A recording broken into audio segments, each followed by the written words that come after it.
ओम नमः शिवाय। आज हमारे शिव पुराण का 45वां दिन। 37वां अध्याय। दक्ष का सिर काटकर यज्ञ कुंड में डालना। हे नारद, यज्ञशाला में उपस्थित सभी देवताओं को डराकर और मारकर वीरभद्र ने वहां से भगा दिया और जो बाकी बचे उनको भी मार डाला। तब उन्होंने यज्ञ के आयोजक दक्ष को, जो कि भय के मारे अंतर्वेदी में छिपा था, बलपूर्वक पकड़ लिया। वीरभद्र ने दक्ष के शरीर पर अनेकों वार किए। वे दक्ष का सिर तलवार से काटने लगे, परंतु दक्ष के योग के प्रभाव से वह सिर काटने में असफल रहे। वीरभद्र ने दक्ष की छाती पर पैर रखकर दोनों हाथों से उसकी गर्दन मरोड़कर तोड़ दी।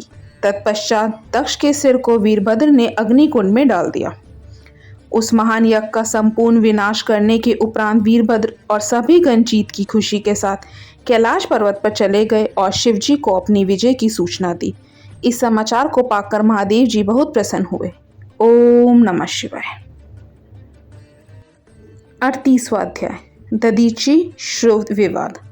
सूत जी कहते हैं, हे महर्षियों, ब्रह्मा जी के द्वारा कही गई कथा को सुनकर नारद जी आश्चर्यचकित हो गए तथा उन्होंने ब्रह्मा जी से पूछा कि भगवान विष्णु शिवजी को छोड़कर अन्य देवताओं के साथ दक्ष के यज्ञ में क्यों चले गए? क्या वे अद्भुत पराक्रम वाले भगवान शिव को नहीं जानते थे? क्यों श्री हरि ने रुद्रगणों के साथ युद्ध किया? कृपया कर मेरे अंदर उठने वाले इन प्रश्नों के उत्तर देकर मेरी शंकाओं का समाधान कीजिए। ब्रह्मा जी ने नारद जी के प्रश्नों के उत्तर देते हुए कहा, हे मुनिश्रेष्ठ नारद, पूर्व काल में राजा श्रुव की सहायता करने वाले श्री हरि को दधीची मुनि ने शाप दे दिया था, इसलिए वे भूल गए और दक्ष के यज्ञ में चले गए। प्राचीन काल में दधीची मुनि महातेजस्वी राजा श्रुव के मित्र थे, परंतु बाद में उन दोनों के बीच बहुत विवाद खड़ा हो गया। विवाद का कारण मुनि दधीची का 4 वर्णों ब्राह्मण, क्षत्रिय, वैश्य और शूद्र में ब्राह्मणों को श्रेष्ठ बताना था, परंतु राजा श्रुव, जो कि धन वैभव के अभिमान में डूबे हुए थे, इस बात से पूर्णतः असहमत थे। श्रुव सभी वर्णों में राजा को ही श्रेष्ठ मानते थे। राजा को सर्वश्रेष्ठ और सर्ववेद में माना जाता है, यह श्रुति भी कहती है, इसलिए ब्राह्मण से ज्यादा राजा श्रेष्ठ है। हे दधीची, आप मेरे लिए आदरणीय हैं। राजा श्रुव के कथन को सुनकर दधीची को क्रोध आ गया।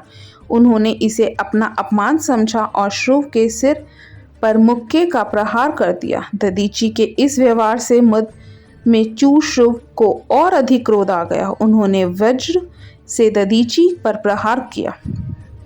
वज्र से घायल हुए दधीची मुनि ने पृथ्वी पर गिरते हुए योगी शुक्राचार्य का स्मरण किया।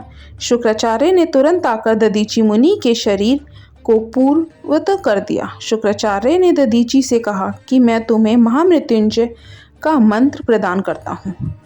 त्र्यंबकम यजामहे, अर्थात हम तीनों लोकों के पिता भगवान शिव, जो सूर्य, सोम और अग्नि तीनों मंडलों के पिता हैं, सत, रज और तम आदि तीनों गुणों के महेश्वर हैं, जो आत्मतत्व, विद्या तत्व और शिव तत्व, पृथ्वी, जल व तेज सभी के स्रोत हैं, जो ब्रह्मा, विष्णु और शिव तीनों आधारभूत देवताओं के भी ईश्वर महादेव हैं, उनकी आराधना करते हैं।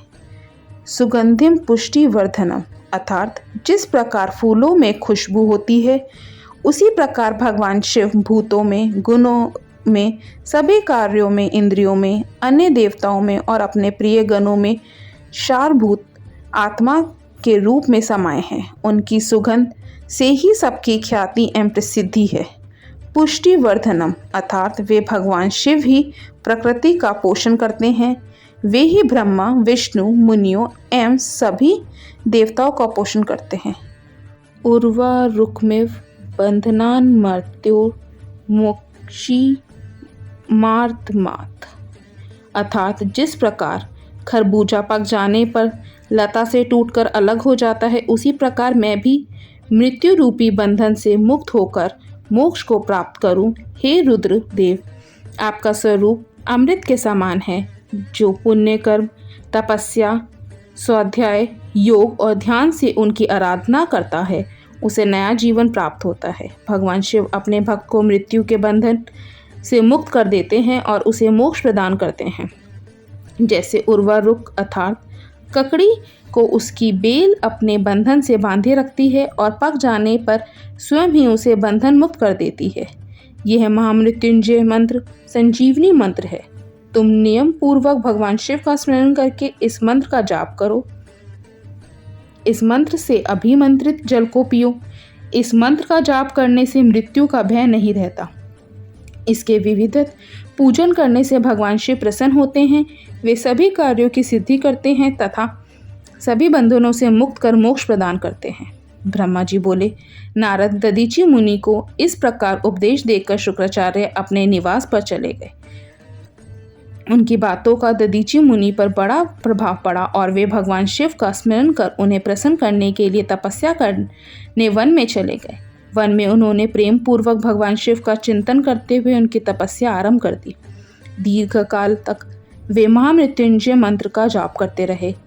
उनकी इस निस्वार्थ भक्ति से भक्तवत्सल भगवान शिव प्रसन्न होकर उनके सामने प्रकट हो गए। दधीचि ने दोनों हाथ जोड़कर शिव जी को प्रणाम किया। उन्होंने महादेव जी की बहुत स्तुति की। शिव ने कहा, मुनि श्रेष्ठ दधीचि, मैं तुम्हारी इस उत्तम आराधना से बहुत प्रसन्न हुआ। तुम वर मांगो, मैं तुम्हें मनोवांछित वस्तु प्रदान करूंगा। यह सुनकर दधीचि हाथ जोड़े नतमस्तक होकर कहने लगे, हे देवाधिदेव करुणा निधान महादेव जी, अगर आप मुझ पर प्रसन्न हैं तो कृपया कर मुझे 3 वर प्रदान करें। पहला यह है कि मेरी अस्थियां वज्र के समान हो जाएं। दूसरा, कोई मेरा वध ना कर सके अर्थात मैं हमेशा अवध्य रहूं। और तीसरा कि मैं हमेशा अदीन रहूं, कभी दीन ना हूं। शिवजी ने तथास्तु कहकर 3 वर दधीचि को प्रदान कर दिए। तीनों मनचाहे वरदान मिल जाने पर दधीचि मुनि बहुत प्रसन्न थे। वे आनंद मग्न होकर राजा श्रुव के स्थान की ओर चल दिए। वहां पहुंचकर दधीचि ने श्रुव के सिर पर लात मारी। श्रुव विष्णु जी का परम भक्त था। राजा होने के कारण वह भी अहंकारी था। उसने क्रोधित हो तुरंत दधीचि पर वज्र से प्रहार कर दिया, परंतु श्रुव के प्रहार से दधीचि मुनि का बाल भी बांका नहीं हुआ। यह सब महादेव जी के वरदान से ही हुआ था। यह देखकर श्रुव को बड़ा आश्चर्य हुआ। तब उन्होंने वन में जाकर इंद्र के भाई मुकुंद की आराधना शुरू कर दी। तब विष्णु जी ने प्रसन्न होकर श्रुव को दिव्य दृष्टि प्रदान की। श्रुव ने विष्णु जी को प्रणाम कर उनकी भक्ति भाव से स्तुति की। तत्पश्चात श्रुव बोले, भगवान मुनि श्रेष्ठ, दधीचि पहले मेरे मित्र थे, परंतु बाद में हम दोनों के बीच में विवाद उत्पन्न हो गया। दधीचि ने परम पूजनीय भगवान शिव की तपस्या महामृत्युंजय मंत्र से कर उन्हें प्रसन्न किया तथा अवध रहने का वरदान प्राप्त कर लिया। तब उन्होंने मेरी राजसभा में मेरे समस्त दरबारियों के बीच मेरा घोर अपमान किया। उन्होंने सबके सामने मेरे मस्तक पर अपने पैरों से आघात किया। साथ ही उन्होंने कहा कि मैं किसी से नहीं डरता। भगवान मुनि दधीचि को बहुत घमंड हो गया है। ब्रह्मा जी बोले, नारद, जब श्रीहरि को इस बात का ज्ञान हुआ कि दधीचि मुनि को महादेव जी द्वारा अवध्य होने का आशीर्वाद प्राप्त है, तो वह कहने लगे कि शुभ महादेव जी के भक्तों को कभी भी किसी प्रकार का भी भय नहीं होता। यदि मैं इस विषय में कुछ करूं तो दधीचि को बुरा लगेगा और वे शाप भी दे सकते हैं। उन्हीं दधीचि के शाप से दक्ष यज्ञ में मेरी शिवजी से पराजय होगी। इसलिए मैं इस संबंध में कुछ नहीं करना चाहता, परंतु ऐसा कुछ जरूर करूंगा जिससे आपको विजय प्राप्त हो। भगवान विष्णु के वचन सुनकर राजा चुप हो गए। ओम नमः शिवाय।